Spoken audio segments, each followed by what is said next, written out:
It happens. You guys will say the same. I'll say the same thing 50 times. If you miss it today, it's not the end of the world. He's so bad. He doesn't like missing things. You can tell he's a very organized fellow. Yeah. You're responsible for technology, right? She's our technology department. So when the back hip loses its way, one of the things that may be contributing to that is the angle at which you're landing. Okay, and I can see you becoming a girl who over opens and landing at a 90-degree angle. Make sure your front foot is at a 45-degree angle. You know what I mean by 45? Yeah, like that. Okay, and like on the last couple pitches that you tried, you've done very well with the footprint. But it seems like your back leg is wanting to come around your body because you're landing at a little harder angle. They weren't 90, okay? It wasn't horrible, but you were probably about 60 degrees. And getting on that I'm going the wrong direction move again. Okay, so directed forward, landed 45, and that'll keep. I think that'll finish the part you were talking about where early she's good, but back she's a little sloppy.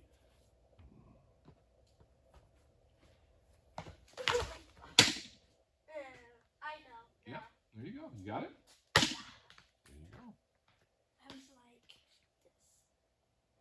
Yep, you are just a little further, and you want to do adjust it at the end. It's good.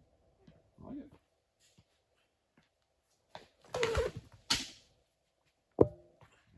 All right. So Tipsy McSwagger, what happened there?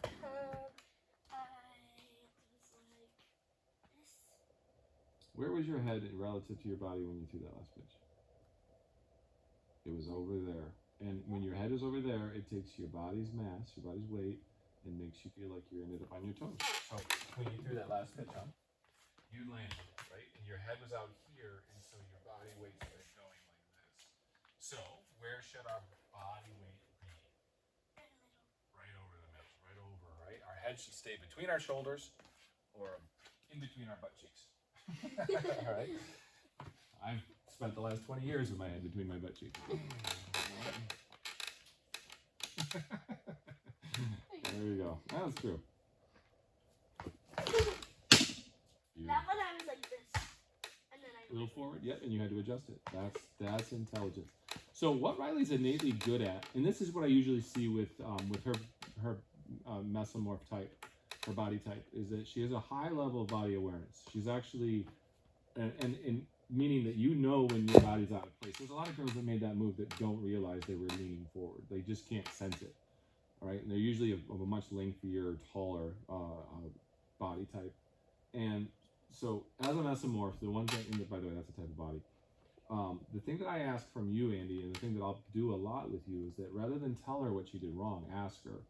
And Rylee will have a pretty innate sense of the ability to do that. And it's imperative because that's us asking her to tell us what she could do better, right? Rather than us telling her what we think she should do. And that's taking what it is we know and transferring it into her. So you'll find that you'll probably hate it about me, but instead of telling you things, I'll be asking you questions in the future. Yeah. Okay? That was like, the land was good, but The ball was poopy. But you nailed what you set out to do. Sometimes that happens, right? It's a big change to make your body stop doing all these things. It won't always have a predictable outcome. But if you repeat it 1,000 times, it will start to have a very predictable outcome. Okay? Don't worry about the outcome right now. Think about the process. Okay, check your. I want you to get into the habit of checking your foot angle, feeling your sense of balance. I think it was like, Yep, you really like that. So you could probably do a little less, right? yeah. All right. So let's take a second at the end of the pitch so that we know what we're about to attempt on our next attempt. Okay. Did you know what you did there? I went like this, and then my foot like. It twisted. Yeah, you cheater. Yeah. You landed like you didn't like it, and you're like, what? No, it's good, man. I don't know what you're talking about. But proof in the pudding. That's called proprioception or kinesthetic awareness. It's a highly desirable trait. When it doesn't exist as a coach, we have to teach it.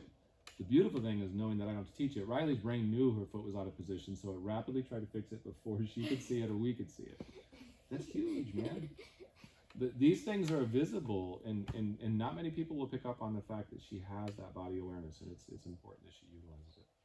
So let's see if we can get a better attempt. You were twisted, dude.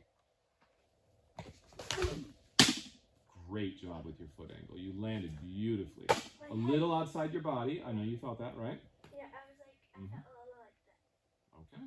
But check that foot out, dude. Look at your back foot, too. You're in a perfect release posture, with the exception of your head being over in the window. Right? So, very nice job, hon. You set out for two things. You did one of them beautifully. That's the first time I've really seen you land at that angle that I really, really enjoy. I think I overpowered that one a little bit. There is nothing wrong with trying that. In fact, I would go back to that same level of effort and see if you can control it. Because let's look at it this way, dude. What are you trying to become? The best energetic pitcher that you can be, or a pitcher that only throws 85%? The best. Yes. And so you need to take what it is you're capable of and do it with the mechanics that you know you need to do. So never, ever, ever cheat yourself. If you're doing it at a lower intensity, you got to try hard. So go hard. See if you can control it. I think you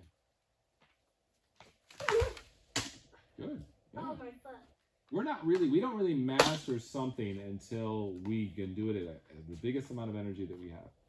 And we don't really have mastery of it. So we have to look at our development as something that we have to be able to put energy into. So keep trying it. Yeah, you missed your foot angle up, but that was good energy. Try good energy, good foot angle. Close. Yeah. That was good. Oh, okay. Your head is a little outside your body. Yeah, that's what I felt the most.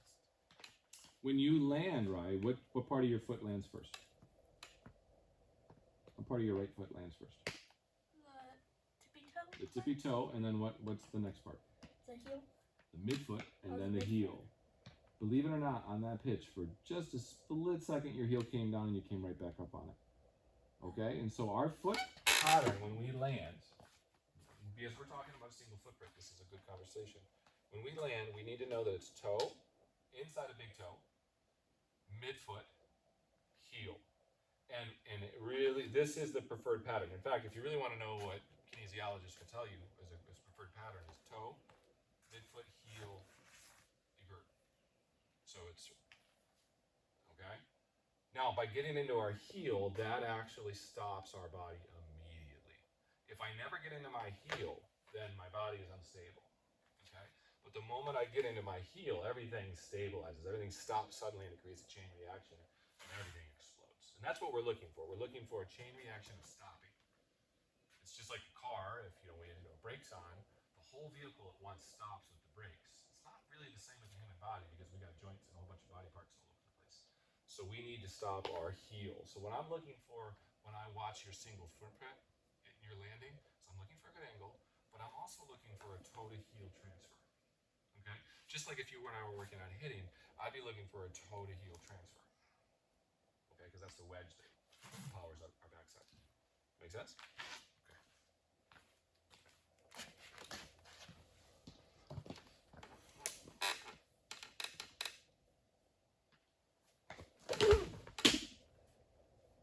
So you never really got into your heel, but oh my gosh, were you stable, sis? That was good. You might even try to. Good? What's that? Was my toe good? Dude, your toe angle is perfect. That's 45 exactly. Oh. Yeah. These are very good. Oop. Oh. Back leg got a little crazy again, didn't it? Yeah. Did you feel it? Yeah, I was like, Your back leg actually kicked your front leg and almost knocked your heel out. oh, it did. Mm-hmm. Oh, I did not feel that. And that's what you got to focus on this one. We want to relax. Once the left leg pushes, what does it have left to do? So once you push right there, what's left to the back leg? To drag. Nothing. Oh. Because your body's going to be going forward because you pushed it, right? It's going to drag. But do you have to make it drag? No. No, that's the great thing. That's kind of what dragging means, is that it just drags along, right? Yeah. It's not getting powered forward. And so once it's done driving off the rubber, which it ends at 3 o'clock, okay, if you really think about that, that's only 1/4 of the circle, okay? After that, there's no responsibility of the left leg for you. None. And there's a lot of activity happening back there sometimes, okay? In fact, all of our energy when we're done driving is going to go into what leg? Into my right leg. Into your right leg. And if you stop suddenly like that, the energy that you get out of the ground is unbelievable.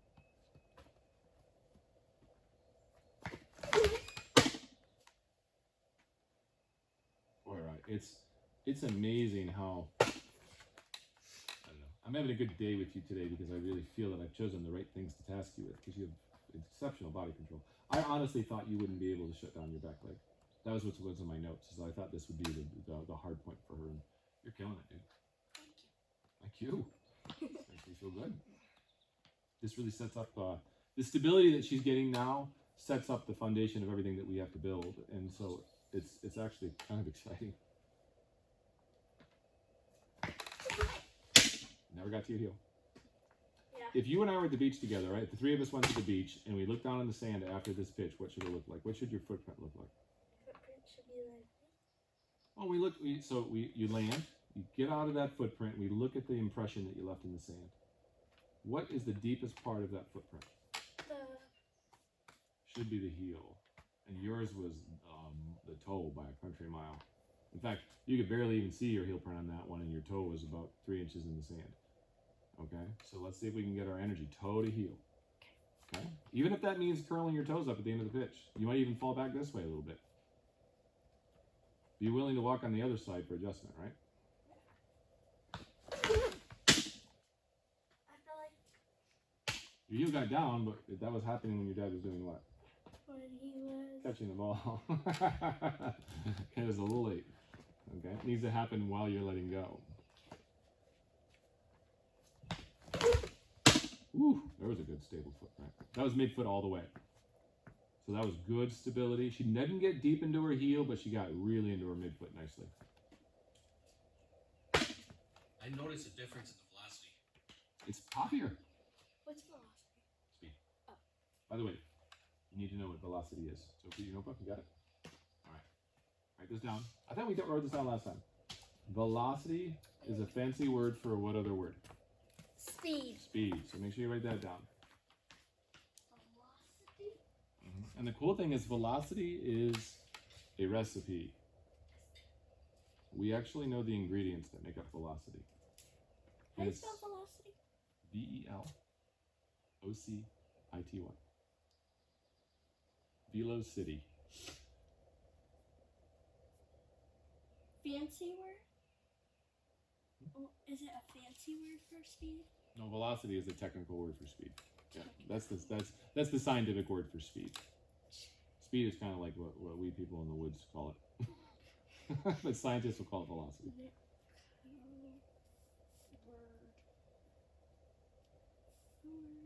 Okay. So next time a cop pulls you over and you get a speeding ticket, be like, "I'm sorry, sir, it's a velocity ticket." That would be awesome. Please don't do that. How are you measuring my velocity? Yeah. So velocity is another word for Speed. and let's give you the recipe for velocity. Velocity has 2 ingredients. Oh. Okay, so velocity equals 60. Equals distance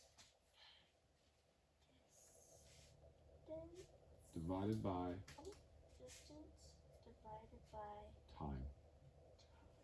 Now, look at that a little bit for a second, hon, and see if you can figure out what that might mean.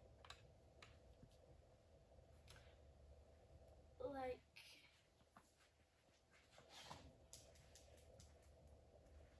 I mean, this is the definition, like the literal definition of velocity is distance over time. So it's so funny. People are like, I want to work on my speed today. Okay, well, speed only has 2 things. It has distance and time. So if I know how to improve my distance and the time it takes, right, I have improved what? you have improved velocity. Right. I mean, it's that simple. We make it so hard. It's like, no, you gotta run up a hill And it's like, what the hell are you talking about, dude? You literally have to improve your distance and your time. That's all you have to do. You don't have to do anything like that. So what distance is velocity in pitching? Like. Right. The distance. So the time that it takes for a ball to travel a distance is the Velocity. it's the speed. Oh, Okay. interesting. So when we look at, let's say something like this, when we get to here, right? Now I need to move the ball to release point from here. Okay. So that's a pre-release. what's the formula? Oh, velocity. Distance. That's distance. Okay. What's the movement that causes my hand to move? Do you remember what we call this movement? Internal. Internal rotation. Internal rotation. So the time is the time that it takes to internally rotate. The distance is how far the ball moves during that process. There is no such thing as hello elbow style and internal rotation style. Because even the girls that throw with hello elbow, okay, have to internally rotate. You cannot throw a ball underhand without internal rotation. It's physically impossible. So the question really becomes is how long does it take? Now, for a girl that's doing that, the time that it takes to complete internal rotation on a hello elbow style is very long. It's a great amount of distance, but the time is long. Okay? And so if I go from here, the time that it takes to internally rotate is the distance I want to measure. So this is why lag, people always say, well, why is pre-release so important to you, coach? And I say because of the formula for speed. All right? So if I measure from where my finger is to right here, okay, in a pre-release position, and I internally rotate, I know that this is the distance. So if I measure from 9, 8, 27 inches. Okay, so let's just do this, write this down. So here. So the formula looks like this. V equals B over T. Okay? So the distance that I just did there was 27. So V equals 27 over T. Now, the time that it takes to internally rotate when your arm is positioned against your side is a constant. Right? If I was like this, it would still take the same amount of time because it has the same leverage point. Okay? This is another reason why posture is really important to me, is because it actually quickens the internal rotation. Okay? So let's just come up with an arbitrary number. This will be a constant, so we'll call this 3. So in this example, 27 over 3 equals what? Equals T. Well, what's the math? 3 times what number equals 27? 27 divided by 3. 9. 9. Okay? So in this equation, V equals 9. Now, if I do this, and I have no lag, okay, and I come up to the wall here, and I internally rotate, the distance my hand travels is less than 9 inches. Okay? So now, if I do this, V equals 9 over 3. What does V equal here? 3 times what number equals 9? 9 divided by 3. 3. So in this example, without lag, V equals 3. Okay? So this is 9 ratio 3. If I reduce these and find a common multiplier, I know that this is 3 times greater than that. And that is not an opinion. That's the thing that annoys me, is that people are like, no, if you do this program, it really helps. Like, why? Well, I don't really know. It just works. Well, I can tell you definitively that this is literally 300% faster than this. Okay? And that's why this is such a key component, because I can prove it I can look a girl in the eyes and I can say to you, if you commit to this position, right, and making good connection with good posture, your time that it takes to internally rotate will be unbelievably fast as it can be, right? It's easier to move around a stable point than an unstable one, right? And I know the distance your hand travels, which is the velocity of the ball. So I know I can make you faster by teaching you this. That's why I teach it, okay? I don't teach it because it sounds good or because I saw Monica do it. I wanted to know why it's faster. And that's if there is something about me, I promise one thing to both of you, is that I will never teach you an opinion. I will only teach you what I can prove to you, okay? And we know this is the formula for speed. Look this up. If you want to know the formula for velocity, type that in Google. It'll say distance over time. Okay? But the funny thing is that we're doing nothing to actually better understand that. And that's why pre-release is so unbelievably important. Okay? And that's why, to me, so get into a good pre-release position, and I want to show you something. Okay, and I'll get it over. Okay, so let's say, for instance, you're hopping the copsters down here. Okay, and when your arm is coming down to pre-release stance position. You have zero body stability. Okay? So this is hopping. How fast can this turn while this whole body is moving? So think about, why don't you push your hands? When you turn, why don't you push your hands? Why do we turn the barrel? Because you're trying to create velocity on your barrel, right? So, but here's the thing, dude. So when you get to here, if I'm hopping, the rate, Everything's moving forward. everything's moving forward. Yeah, The yeah. rate that my arm internally rotates is faster or slower. Slower. I'm gonna give you an analogy. So hold on to your faster thought. I'm gonna give you an analogy to make you think differently, okay? If Dad is driving along and a knucklehead slams his brakes on, and Dad lightly pushes his brakes, how fast do you guys stop? Very slowly. If he slams the brakes on, how fast do you? Like, ugh. Okay. So that the time that it takes to stop is significantly less, and therefore objects move significantly Slower. Faster. faster. Okay, and that's in science, you don't need to remember this, but it's called impulse. So if we can shorten the impulse, we can actually increase the velocity. Make sense? So like when a runner is running, they don't want their foot on the ground for a half an hour. They want to get their foot off the ground. Yeah. So, right? And so the instability that you're showing is going to slow your T down. And I know that. Again, that's not an opinion, that's a fact. Okay? And so it's so important for me to form a wall on this side suddenly, because the rate at which we internally rotate gets picked up just like that. Okay? Which means that I'm making the T faster. And if I'm making the T faster and I make the V greater, or the D greater, right? Holy crap, your speed jumps through the roof. And again, not an opinion, that's a perfect fact. So these are things that you should definitely, you see why I'm so passionate about you stopping and not hopping around like a bunny rabbit, and how this rear leg shouldn't be kicking off and running a million miles an hour, because as it's doing that, it's sucking energy and potential and time out of the IR. Make sense? Yes. Isn't that cool? I mean, that motivates the hell out of me, dude. Like, I know when I hear an explanation like that, I'm like, okay, yeah. If I had a coach, I always say this because it really does bother me, but if I had a coach that broke down basketball this way to me back then, I'm gonna save so much freaking time. I was doing the dumbest drills, like forever. Like I didn't know anything else to do, you know? And it's just like, science has been so kind to us, and we've been so unforgiving in our sport with it. It's there. You know, one interesting thing that Dad was just talking about is the concept of turning a corner. And when people hit, they don't really realize that when you turn a corner, if you start chopping, if you start pushing your hands forward, okay, what you're doing is you're accelerating the barrel outward. And what people don't realize is there's another way to create velocity. One way to create velocity we talked about is what we call rotation. And angular velocity is infinitely greater than linear velocity. And that's, again, not an opinion, okay? And so when you are turning around an axis, do you know what that axis is? It's your spine. So you should be turning the barrel around the corner, because what is the barrel gaining as it's coming around the corner? Velocity. And then if that barrel has its own velocity, dude, your top hand just needs to put velocity behind velocity. Then you can throw, and you're putting energy behind energy. And that's super smart. Meaning that if you're running and someone pushes on your back, you're gonna hit the ground fast, right?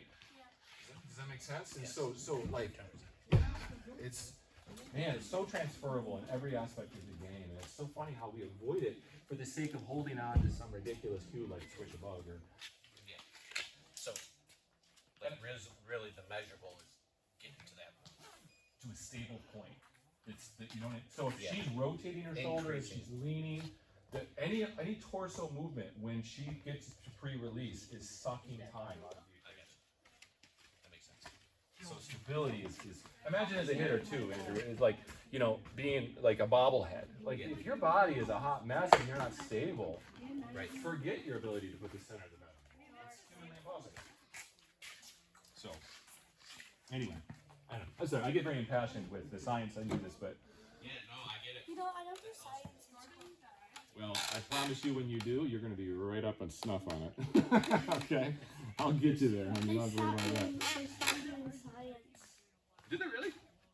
Like, Oh, they do STEM now, right? Is that what they call it? Yeah. They got a different name for it? Yeah. STEAM. Still science. Steam? yeah. They call it STEAM? Yeah. Oh, really? Pretty sure it's STEM. Did they have an A? Yeah. What's the A? Science, technology, engineering, and math. Oh, and math. Oh, okay. So, yeah. Do you want me to start? Yeah. What did I do? Guys, did you see my little pointer doiner? I don't know what I did with it. Yeah. Oh, it's right here. On the phone? Yeah. That's just, it just won't charge if it.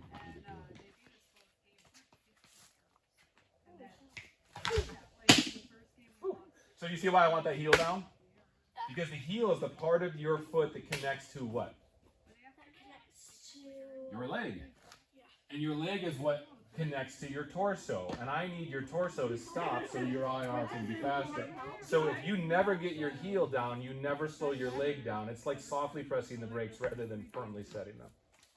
Right? But again, I don't want a girl just landing on her heel. Some girls will be like, well, then coach, and I just land on my heel. And it's like, no, because then you're going to lurch forward. So your body requires that you go toe, mid, heel. But I want to make sure that that heel print is deep at the end of the pitch. Cool? Sweet. I like it. I get so animated. Sorry, guys. My head was. And when our body is not centered and not balanced, then it's very difficult to accelerate around an object. Just the object isn't stable. That's a great footprint. That's a terrible catch ball. I'm so glad you did that because I was getting lost in the details. The explanation there? Yeah. You know what I thought too, Andrew, is that years ago when I started working, I was zipping. That thing was smoking. That's some serious deal. Did you see that? Yeah. But when I was working with Rich Balswick and Rich Pauly, we had a lot of arguments early on in our get-together because, please don't share this, but I mean, like, they felt that I was too technical. And what I've always found in 20 years of coaching student athletes, I've never met a young athlete who hasn't accepted what I've given to them without curiosity and genuine interest and absorbed it immediately. It's always, and hear this the right way, this is not a hit against you because you're genuinely interested. It's always the adults. It's always the adults that are like, that's too hard. That's too hard. That's too hard. And I'm like, really? Because for 20 years I've been telling kids this, and they're like sponges. And I'll say it again, and they might not get it all at once, right? But if their parent gets it and we start having these conversations, the real problem with women's softball is that we have a lower standard. This is a really sad but true story. Yesterday I'm talking to a Rapsodo, or 2 days ago, I'm talking to a Rapsodo dealer, right? And I'm like, hey man, can you kind of help me better understand how the Rapsodo is engineered for softball? Because I've heard a lot of mixed stories, and I've used it myself, and I've got a system that I use. And he says, well, hey man, here's the thing, is that in baseball, we know specifically what makes a baseball move. But on softball, even though we know what makes it move, everyone that is in softball doesn't use that. They actually use the location that corresponds to the movement. And so I'm like, wait, so you're changing the way you engineer the system for softball because we aren't coaching accurately? And he's like, well, I don't want to be mean, but yeah, I mean, to you guys, a drop ball is a low thrown pitch. To you guys, a rise ball is a high thrown pitch. And we know better, but you guys don't, and we don't want to argue with you, so we change the numbers.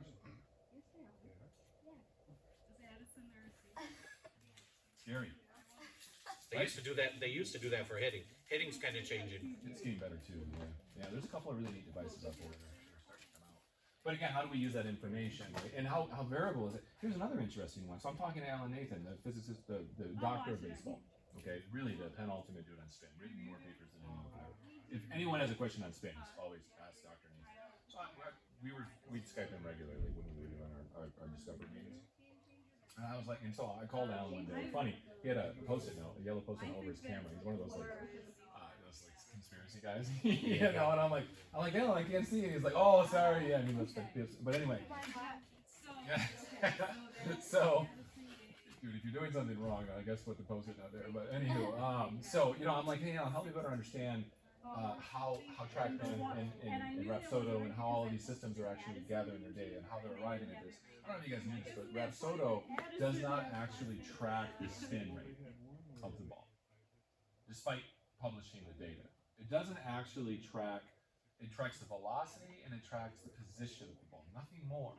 And then it takes an algorithm To figure spin. to figure out the spin axis. based upon Velocity and on the yep.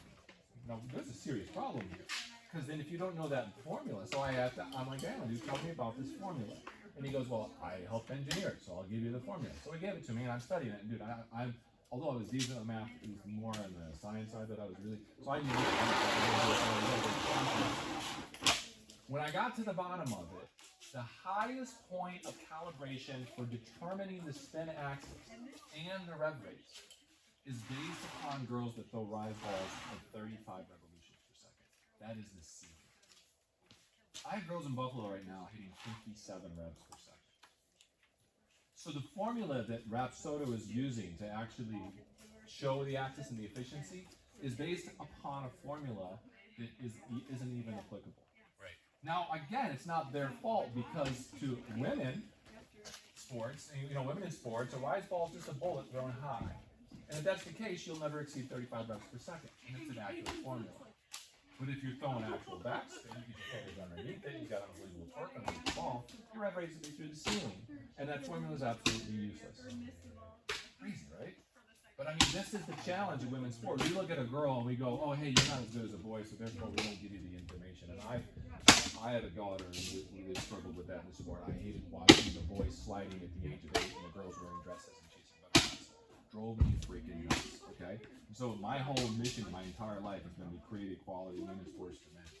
Because it's a shame that we're not giving you the same opportunity the boys are doing. Yeah, we have the money that the boys are doing. It's not like we don't have the brains. Right. Right?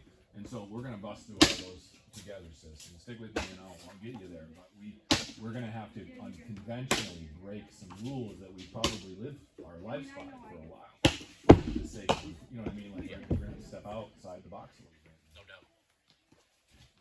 But that's the real challenge of women's softball. How you doing, Belle? Good, how are you? Good. How'd the game go? A little rough last night. Yeah? Yeah, we lost an extra inning. Wait, you talking about the Addison game? Yeah. Oh, what's last night? Damn, that flies, man. Wait. No, it was 2 days ago. Oh, Yeah, 2 days ago, dude. You're screwing me up now. sorry. That was Friday night. Yeah. You guys lost? Wait, what was the score? 6-5. In extra innings? 9 innings. Ah, so I went to the Buffalo to watch the Maddies play. Yeah. Same thing, 10 innings, 4-3. Um, Brutal, man. You picked the whole game? yeah. What could you have done better if you could do it over again? Usually just a lot of hits. Throwing a lot of bunts. Yeah. Where are you going, Tipsy McSwagger? I was like, oh, just I was afraid I'd look over and you'd be leaving the window. I'm like, right, come back here. Landed that footprint. Body control is ball control. Okay? When you struggle falling that way, remind yourself to get into your heel in the next pitch. All right, toe to heel.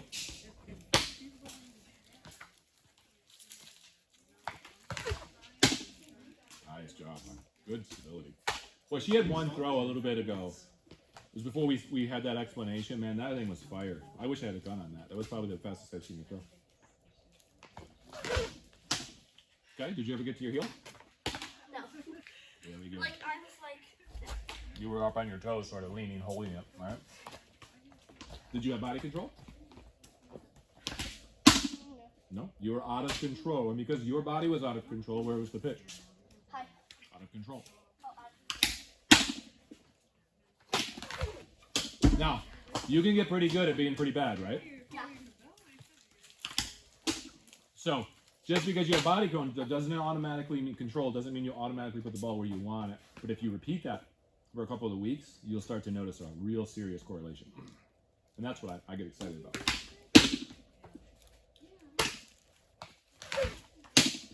There you go. I felt like you were at a hard angle again.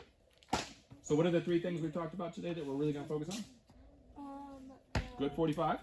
45. Ending on your heel. Stay like your head. Perfect. And we're going to, and what are we adding those 3 things to? Velocity.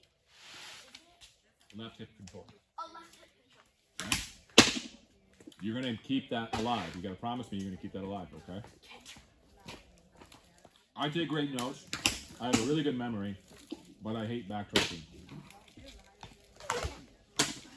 Never got to your heel. Yeah.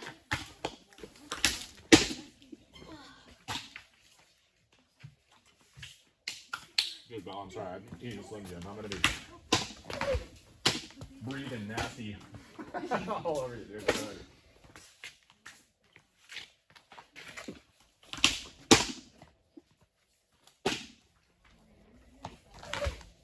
Toes. Yeah. Now again, do you understand why you never could get your heel down? Because I'm too. It's one thing to yell to go to finish like this. It's another thing to ask them, why did you finish like that? So that's the question. I want you to know why, because if you know why, you can do what? You can fix it. Beautiful. So what? So everything that we do in movement science is actually really cool because it's a way of dividing things into halves. It just makes the cool thing in a softball pitching is that we already have halves defined. We use a power line. And that cuts our body into a right half and a left half. Okay? So in that example, when you landed here, more of your body was on the left half of the line than it was on the right. Okay? And an equal amount has to be in both directions. So, to answer the question, it would be, what do we have to fix that time? Our posture. Making sure our head stays in between our shoulders or between our butts. Okay? It's a funny visual if you really think about it. How do I throw the ball with my head between my butt cheeks? Right? So, 2 times now, that's okay, right? So let's research a little bit why the tendency would be to go this way. What would that tendency? What would send? Think about this. I'm starting like this, right? What would send my body in that direction? Getting open. Okay? By getting open, I'm taking the right half of this mass of my body and I'm moving it to the left side of the line. You follow? Yeah. If I get open, I send all of this mass over here. And Newton, pretty smart dude, said that when an object has momentum, it wants to do what? It wants to go. It wants to stay going that way. So your mass is accelerating in this direction and it wants to stay. And that means you have to overcome that, which means it's wasted effort. So you put a ton of effort into stopping a movement that you didn't want to begin with in the first place. Okay? So this is where, right, the fix on that, believe it or not, even though you couldn't get your heel down, it had more to do with your rear hip than it did with the finish. Does that make sense? And that's why after a second attempt, you still couldn't do it, because your hip you lost focus of your hip. So let's keep that left hip focus, okay?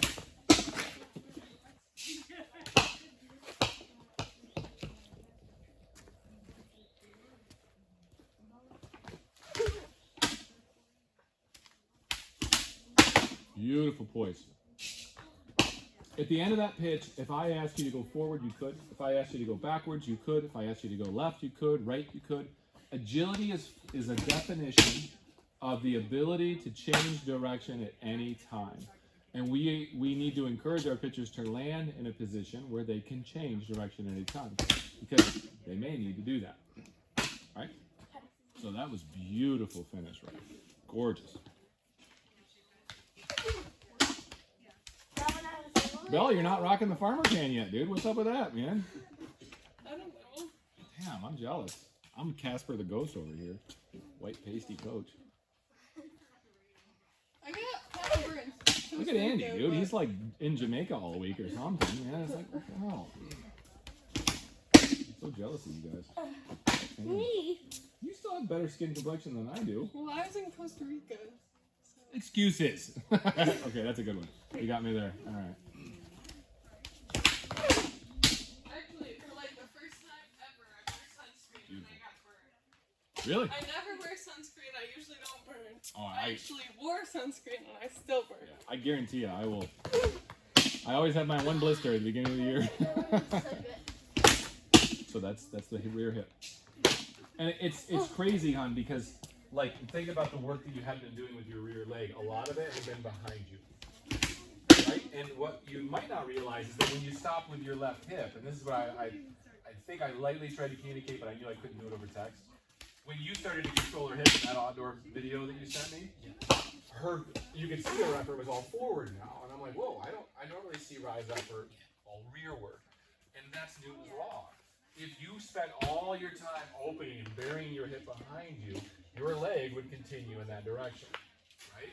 Because you stopped doing that, now your leg was continuing in a forward direction, and so the logical thought was, okay, let's stop moving your leg forward. Now we got it licked, but see the process. It's a little harder because you got to know why she wasn't doing this for style point. She was doing this because that's where her body's momentum is centered, and we're still seeing symptoms of this by finishing on your toes. Out of all the things we worked on today, what do you think will be the hardest thing for you to master?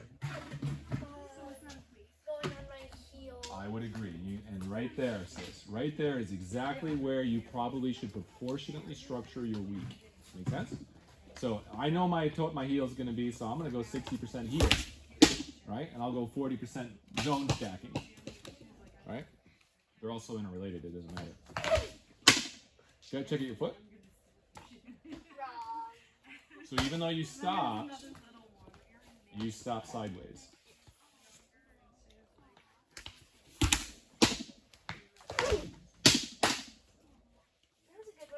That was a really good one, hon. I don't put stock in shapes in the sand, like the banana shapes that everyone, I don't know. I mean, whatever's natural, as long as the movement's not wasted, it's not, I don't have a magic check mark or anything. We just look to see what the movement was, and if it results in a banana, enjoy your banana. If it ends up, I don't know. If it's a slinky cue and enjoy that, it doesn't make a difference. But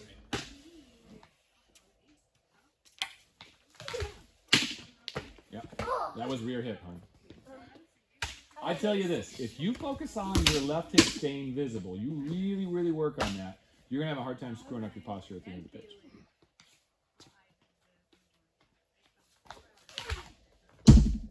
Okay? Now, am I worried about where the ball goes? No.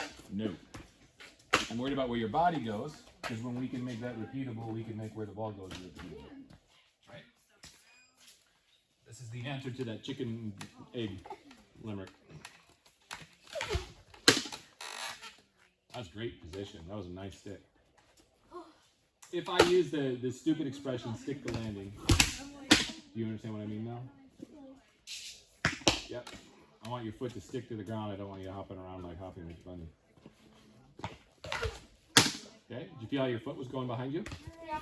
So right now, stay right where you are. Put your hand on your left hip and move your hand in the direction your body was traveling when you let go of the ball.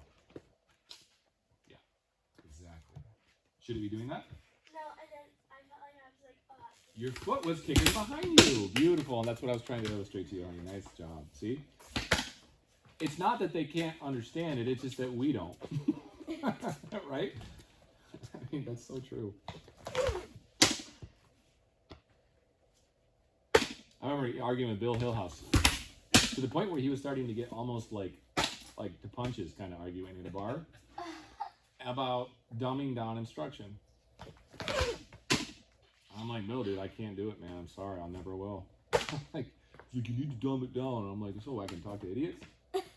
Like, I'd rather spend my time talking to smart people. I don't know.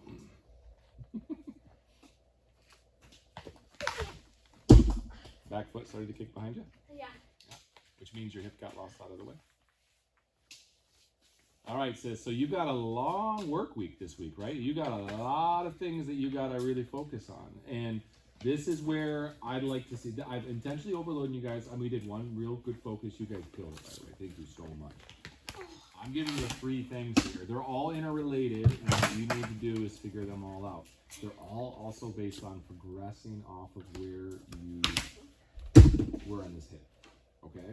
So with the hip angle disappearing behind your body, if that happens, are any of these 3 things going to happen that we worked on today? No. No. And that's the thing you need to remember. Sometimes you'll be trying to get your heel down. You'll be so frustrated that you can't, and you'll forget that this is all part of the first step, which was controlling the left hip. Okay, and the momentum of it. So let's make a couple of notes here. For one, Want me to turn the next page? yeah, let's make a nice spreadsheet. So I kind of want you building a little bit of a practice plan. Okay. Number 1, left hip focus. And what we're doing here in ordering these is probably giving you a good series of warm-ups. What are some ways to warm up the left hip?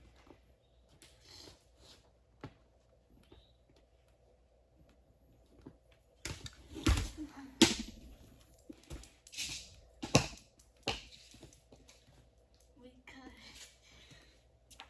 Like, I mean, what are some drills that we can do? Some activities that we could do pitching related that would get our hip going in the direction we want it to go rather than going in the direction we don't want it to go. Like do the thing where we like jump back. Push-ups. Push ups. You could do that. Yeah, you could do that.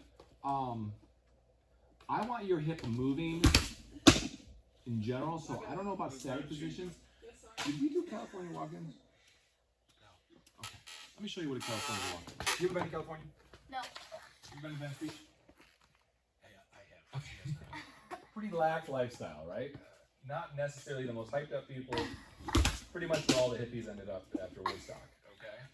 And so, in fact, Venice Beach is a place where most people lose themselves and never are rediscovered again.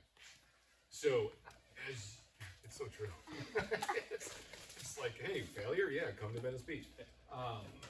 So, as a walkthrough, I call it California because I don't want a lot of energy in it. I want it super relaxed. I genuinely want, like, you know, have you ever seen Scooby-Doo? Yeah. Shaggy walks, right? Yeah. Like, I want that so, like, super relaxed feeling. So, a California walk-in is just a low tempo walk-in, right? Where you do a full motion and you just get it super relaxed. There's no intensity, there's no vigorous movement, there's no corners, right? Everything is long and flowing and super relaxed. What's it called? Right? California walk. California walk-in. Now, if it was a New York walk-in, we might get some edginess, right? You know what I mean? If we were running a traffic jam in the city.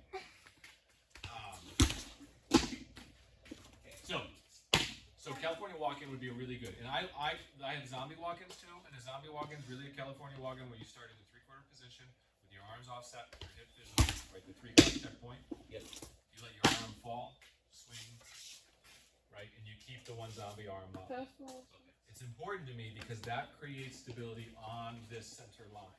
By keeping your hand out here, you're less likely to distribute mass on each side of the line. So a zombie walk-in would be arms like zombies, right, out in front of you. Leaving your left arm out, you let your arm swing down, and you keep your line this over the power line the whole time. Does that make sense? Yes. Okay, so a zombie walk-in. I know these are stupid names, but this is where my fun names come in, right? So zombie walk-ins, Venice Beach walk-ins, no, California walk-ins. And that's full pitch. Full pitch with different levels of intensity. They're the girl regression, right? So try full pitch at 50.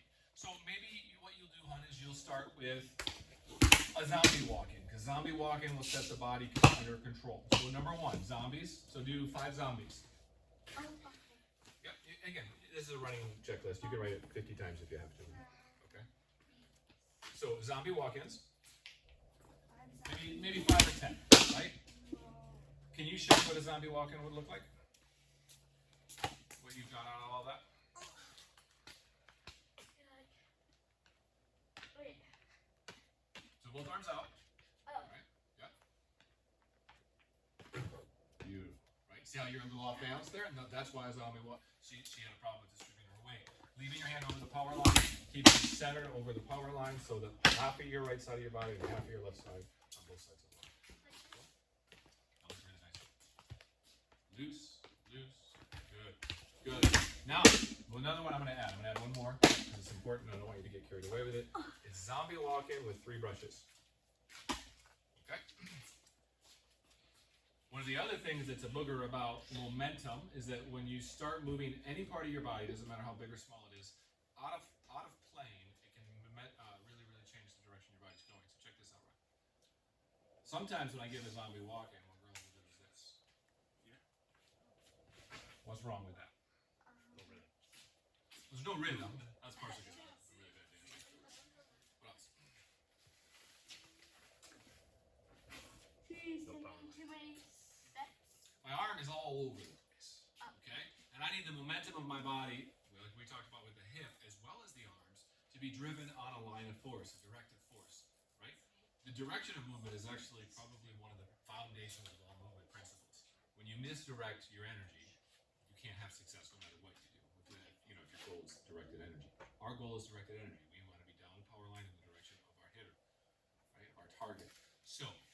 3 brushes means you start in a zombie and your throwing arm falls to brush your side right here. That's 1, 2 on the upswing, 3 on the release. Okay? So this is no brushes. Right? This is 3 brushes. Cool? Bella uses a flap. You still get it on. Right? That flap can be very beneficial for 1 and 2. I don't really love the flaps because when we get into movement, I don't really want you trying to hit something at the bottom and the third one, but the first 2, that thing is freaking genius. So 1, 2. I want to see these because I want to see the direction of your circle be in line with your energy. Okay? Make sense? So did you get the 3 brushes? Okay, so write the 3 brush zombies down if you didn't already. I did. And then the California walk-in Are you is just letting your arms fall together, come up together, and fall together. Everything's super relaxed. Doesn't seem like much of a progression, but getting this glove arm, because what a lot of glove arms want to do, right? Right. There's a lot of crazy, wonky glove arm motion. And then intensity. I would say 50, 75, 80 would be where I keep the intensity. wait. I'd say the 100 for the speed set. I still do speed steps. Oh yeah, right? She's gonna be, and it's sad, but it's true. But everyone is measured ultimately by their speed. What is it gonna be? Intensity? Intensity is gonna be 50, 75, 80. Okay?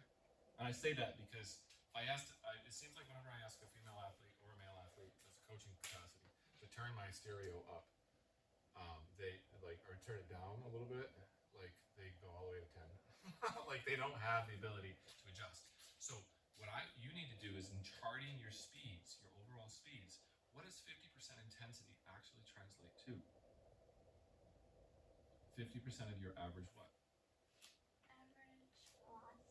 That's right. So if you're taking your speed sets and you have an average at the end of 10 of them, you need to figure out and experiment a little bit with that and determine what 50% actually feels like.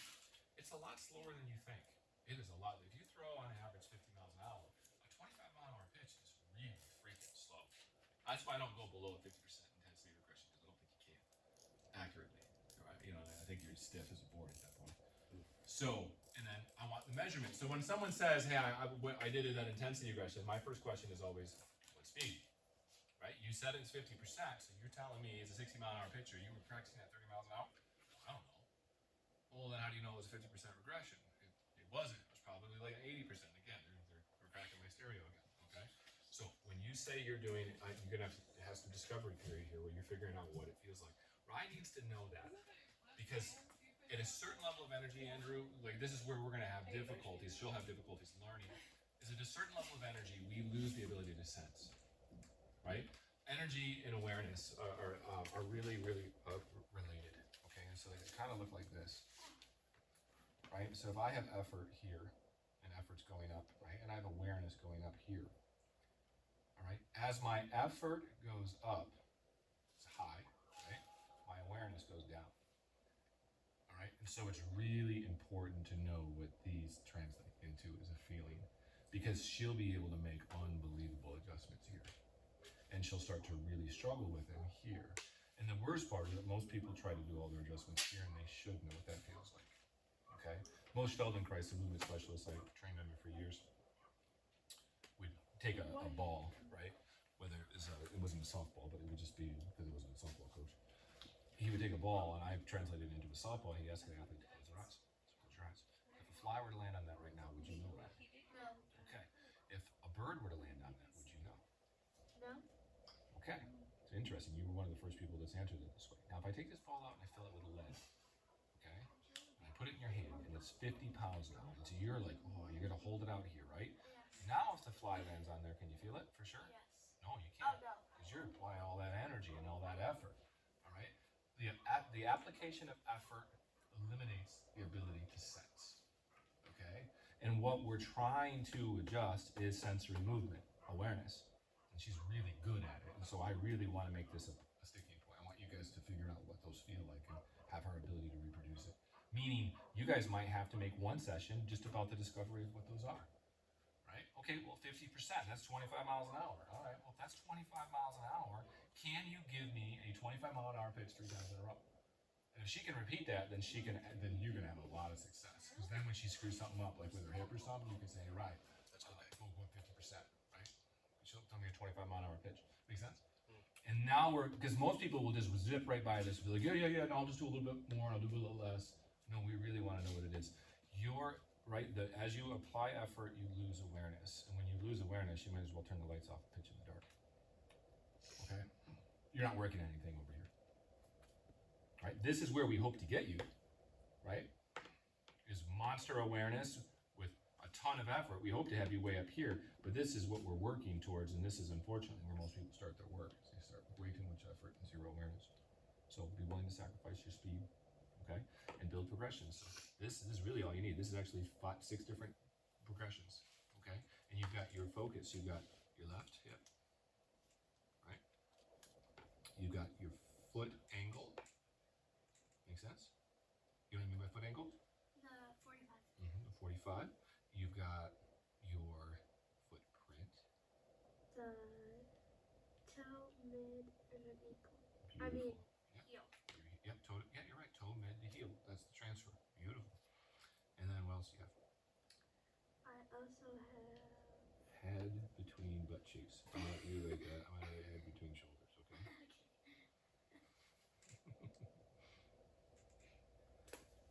All right. And I think that's really what we covered, right? But you've got to keep this going in order to get this, right? In order to actually do this, in order to do this. If you can do all those things right, we've made a ton of progress in a record amount of time. Okie dokie? So come in 2 weeks, that's where we're at. If you can do that, I'll be blown away. Yeah.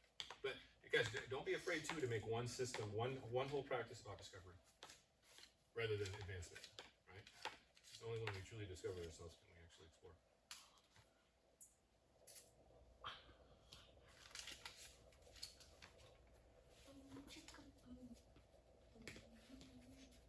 Thank you, sir. I appreciate it. You need a fiber? Let's put it next to it. Sweet. Thank you. All right, sis. Let me help you up. You ready? Gracias. Thank you. Thank you. Very well.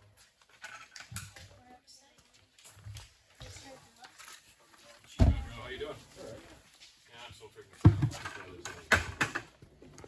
I went to the Fridays game, dude. I was gonna come to yours, but because there's I missed it.